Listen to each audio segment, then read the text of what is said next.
L'ouverture ce matin, porte de Versailles, à Paris, d'un salon Made in France. Je vous en parlais hier, il met en avant les produits fabriqués chez nous. Je n'ai pas choisi d'être français, j'ai juste de la chance. C'est vraiment formidable de se battre dans nos régions pour continuer à fabriquer en France. Les Français ont envie d'acheter français. Bien sûr, parce que ça les rend solidaires de leur pays, solidaires de leurs emplois, solidaires de la créativité française, de l'élégance française aussi. Donc c'est important de venir les encourager.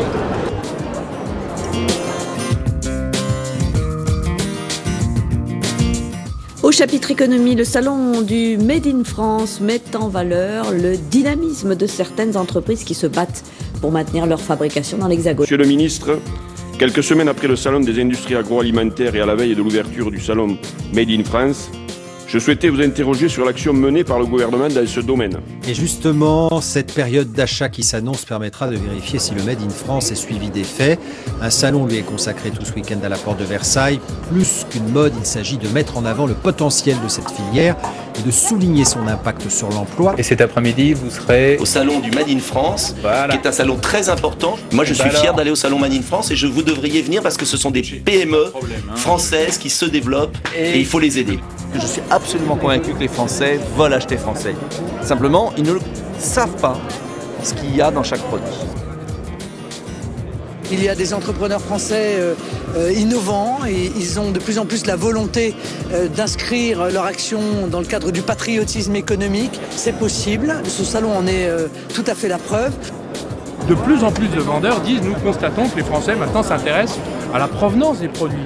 D'où ils viennent, où est-ce qu'ils sont fabriqués. Et il y a beaucoup de producteurs, d'entrepreneurs qui ont décidé de relocaliser en France. Pourquoi? Parce que le Made in France est porté par une aspiration populaire.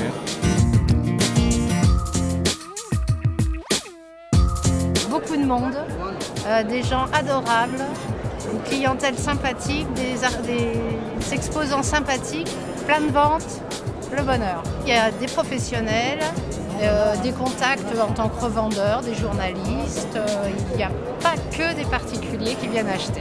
Ah bah c'est très bien pour nous, on était là l'an dernier déjà, donc Flab est toujours très content de revenir au MIF Expo, à la fois parce que c'est une bonne période, les gens font leurs courses pour Noël, pour nous c'est aussi de la visibilité, de la notoriété, et puis ça permet aussi d'en parler auprès des médias qui sont nombreux sur ce salon. On est venu déjà avec ma femme l'année dernière. On cherche principalement des produits Made in France. On ne savait pas tellement comment en trouver. C'est pas toujours simple de trouver ça sur internet. C'est légèrement plus cher. Après, il y a une qualité généralement qui est un petit peu au-dessus. Et puis la deuxième chose, c'est que quand on touche des salaires en France, il faut bien payer des produits au tarif français. Ça permet de faire des emplois. C'est ça aussi le jeu. Le salon Made in France le prouve. Je crois que l'idée de dire français c'est plus cher est une idée fausse. C'est la qualité qui sous-tend le prix. L'origine ne sous-tend pas forcément un prix plus élevé. Et puis si quelquefois c'est plus cher et que c'est de meilleure qualité, ça dure plus longtemps, donc le consommateur s'y retrouve. Très grosse fréquentation et des gens qui sont intéressés, donc qui achètent assez rapidement. Je vais voir les produits typiquement français, les beaux produits avec les artisans qui ont fait un travail exceptionnel, dans le goût surtout en gastronomie, parce que là j'ai vu vraiment les régions de France, des gens qui sont passionnés et qui font de beaux produits. Pourquoi acheter ailleurs à des milliers de kilomètres alors que nous avons nos bons produits avec un savoir-faire français qui est reconnu dans le monde entier, et quelque chose d'extraordinaire, question goût, on se fait plaisir. On y trouve tout public, c'est-à-dire qu'on a du particulier, tout cible confondu, toute génération. On a à la fois aussi des professionnels. Donc en fait, si on veut se mesurer à ça et avoir un écho assez large, il me semble que c'est une bonne expérience.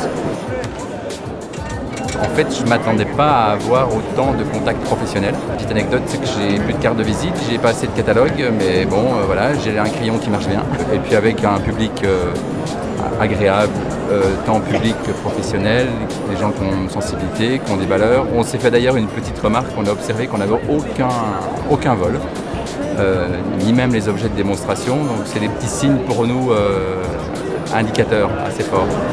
Bonjour. Bonjour, est-ce que vous connaissez ma petite culotte? Écoutez, en marinière. En marinière. Merci beaucoup, merci mademoiselle.